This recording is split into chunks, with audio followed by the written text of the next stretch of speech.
नमस्कार साथियों, स्वागत है आप सबका हमारे चैनल पर। साथियों, एक बहुत ही बड़ा अपडेट निकल कर आया है। ये अपडेट है भारत की फाइटर जेट टेक्नोलॉजीज़ को लेकर। हम सब जानते हैं कि भारत के अंदर ही कई प्रकार के फाइटर जेट प्रोग्राम्स के ऊपर काम कर रहा है, जिसमें कि सिंगल इंजन तेजस जैसे, डबल इंजन टेडबीएफ जैसे, या फिर 5.5वीं पीढ़ी के एमका जैसे फाइटर जेट के ऊपर भी काम चल रहा है। लेकिन इन सब से हटके एक बहुत ही बड़ी न्यूज़ हमारे सामने आई, वो ये है कि जो तेजस लाइट कॉम्बैट एयरक्राफ्ट है, उसके जो चीफ आर्किटेक्ट है, जिनका नाम है हरि नारायण, उन्होंने कहा है कि हम ऑलरेडी 6वीं पीढ़ी के लड़ाकू विमान के ऊपर काम शुरू कर चुके हैं। तो चलिए इसके बारे में डिटेल में बात करते हैं। तो वीडियो को शुरू करने से पहले चैनल को सब्सक्राइब करिए, बेल आइकन दबाइए। साथियों, हम सब जानते हैं कि भारत ही नहीं, पूरी दुनिया युद्ध के क्षेत्र में अपने आप को बड़ी तेजी से कैपेबल बनाने में लगी हुई है। अभी तक तो अमेरिका के अलावा बाकी सारे देशों में कोई दूसरा देश अभी तक किसी भी प्रकार का 5वीं या पीढ़ी का हथियार नहीं बना पाया है। हालांकि चाइना क्लेम करता है, लेकिन सब जानते हैं कि वो क्लेम झूठा है। इस सब के चलते हालांकि कई देशों के अंदर 5वीं पीढ़ी के फाइटर जेट्स को बनाने के लिए प्रयास चल रहे हैं और नियर फ्यूचर में वो फाइटर जेट्स बनकर तैयार भी हो जाएंगे, जिसमें भारत भी शामिल है, जिसका एमका प्रोजेक्ट चल रहा है। लेकिन इसी सब के बीच में बाकी सब देशों ने भी, जिसमें वही सारे देश जो सब के सब फाइटर जेट के ऊपर काम कर रहे हैं, जैसे कि Russia, India, Spain, Germany, Sweden, Italy, France, UK, US, China और जापान, इन सभी देशों ने 6वीं पीढ़ी के लड़ाकू विमानों के ऊपर काम करना शुरू कर दिया है। जब ये देशों ने 6वीं पीढ़ी के लड़ाकू विमानों के ऊपर काम करना शुरू कर दिया है, तो भारत कैसे पीछे रह सकता है। और सुपर पावर बनने की एम्बिशंस तो भारत में है। तो इसी के चलते उन्होंने कहा है कि हमने इसके ऊपर ऑलरेडी डेवलपमेंट प्रोजेक्ट्स को शुरू कर दिया है।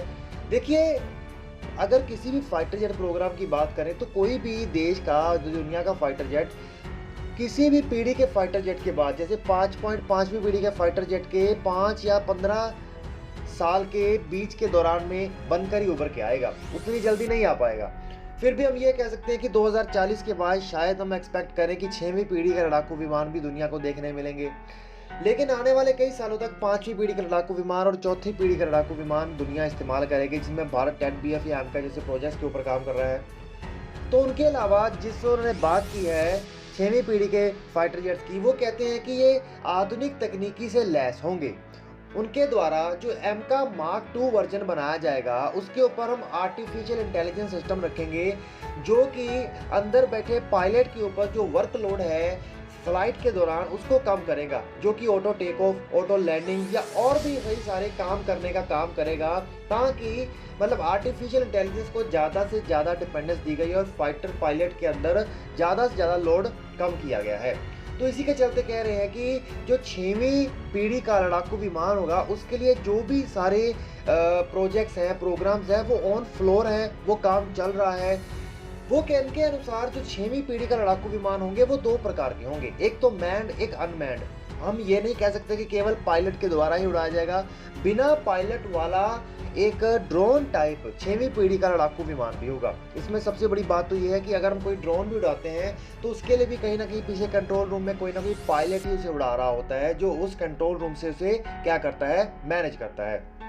लेकिन ये 6वीं पीढ़ी का लड़ाकू विमान पूर्ण रूप से एडवांस्ड आर्टिफिशियल इंटेलिजेंस के ऊपर बेस होगा, जो अपने सारे के सारे फंक्शंस, चाहे लैंड टेक ऑफ करना या सारे के सारे परफॉर्म डॉग फाइट अटैक करना या फिर सर्वेलेंस करना, ये सारे के सारे फंक्शंस उसी के द्वारा ही परफॉर्म किए जाएंगे। हमें अनमैन्ड जो 6वीं पीढ़ी का लड़ाकू विमान होगा उसमें ज़रूरत ही नहीं पड़ेगी।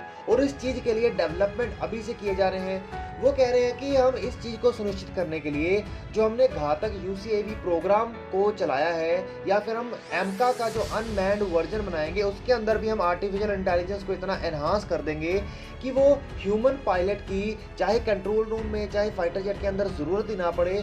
और ये पूरा डेमोन्स्ट्रेशन के रूप में होगा यूसीएवी घातक प्रोजेक्ट और एमका का मार्क 2 अनमैन्ड प्रोजेक्ट, जो कि हमारा बेस बनेगा किसके लिए, 6वीं पीढ़ी के लड़ाकू विमान के लिए। हालांकि बहुत सारी ऐसी टेक्नोलॉजीज जो 6वीं पीढ़ी के लड़ाकू विमान में होनी चाहिए, वो भारत ऑलरेडी डेवलप करके बैठा है और उसको एमका प्रोजेक्ट के अंदर इंटीग्रेट भी कर रहा है, जिसको मतलब जो बची जो होगी टेक्नोलॉजीज, उसको एमका के जो मार्क 2 वर्जन बनाएगा उसके अंदर इंटीग्रेट कर देगा। इनके अनुसार इसे काफ़ी ज़्यादा एडवांस तरीके से बनाया जाएगा। आज के समय जितने भी फाइटर जेट हैं या एमका है, उसके अंदर क्या है, मिसाइल्स को या वेपन्स को ही डिप्लॉय किया जाता है। लेकिन उनके अनुसार जो ये 6वीं पीढ़ी का लड़ाकू विमान होगा, ये सबसे ज़्यादा एनहांस होगा। इसमें डायरेक्ट एनर्जी वेपन्स का यूज़ किया जाएगा, जो लेज़र वेपन्स होंगे, क्योंकि किसी भी जो मिसाइल्स वगैरह है उसको इंटरनल वे में रखना है तो किसी ना किसी प्रकार की स्पेस की ज़रूरत होती है। उसके अलावा इसके अंदर और भी सारी चीज़ें, जितनी भी टेक्निकी होगी बहुत ज़्यादा एडवांस होगी। इनके अनुसार इसके अंदर हाई कैपेबल नेटवर्किंग होगी, artificial intelligence, data fusion, cyber warfare, battlefield command control और कम्युनिकेशन कैपेबिलिटीज़ होंगी। साथियों, आप ये कह सकते हैं कि जिस भी एरिया में अगर कोई 6वीं पीढ़ी का लड़ाकू विमान घूम रहा है, तो उस एरिया की जो बैटलफील्ड में किसी भी प्रकार की सेना हो, चाहे स्पेस हो, लैंड हो, सी हो या एयर हो, उन सबको कमांड या कंट्रोल करने जैसे जो एक्टिविटीज़ हैं उसको भी ये परफॉर्म कर सकता है। और इसमें सबसे बड़ी बात तो ये मैन्ड और अनमैन्ड दोनों प्रकार के विजन्स में आएगा, और इसमें जो इसकी डिजिटल कैपेबिलिटीज़ होगी वो बहुत ज़्यादा होगी, कि मैन्यूवर करने की कैपेबिलिटीज़ या सब कुछ। तो साथियों, सच में भारत द्वारा इतनी जल्दी इस प्रोजेक्ट के ऊपर काम कर देना कोई छोटी मोटी बात नहीं है। तो साथियों, आप लोग नीचे कमेंट करके बताइएगा कि आपको इस वीडियो को जानकर बहुत बढ़िया लगा होगा। मैं तो कहता हूँ कि नीचे जय हिंद कमेंट करके आप अपने देश के इस प्रोत्साहन को और ज़्यादा बढ़ा सकते हैं, क्योंकि हमें भी पता चलता है कि हाँ, जो देश को चाहने वाले लोग हैं, जो इन चीज़ों को सुनकर खुश होते हैं, और हमें और ज़्यादा प्रोत्साहन मिलता है आपको पास ऐसी इन्फॉर्मेशन सुनाने के लिए। तो चलिए साथियों, इस वीडियो को अंत करते, चैनल को सब्सक्राइब करिए, बेल आइकन दबाइए।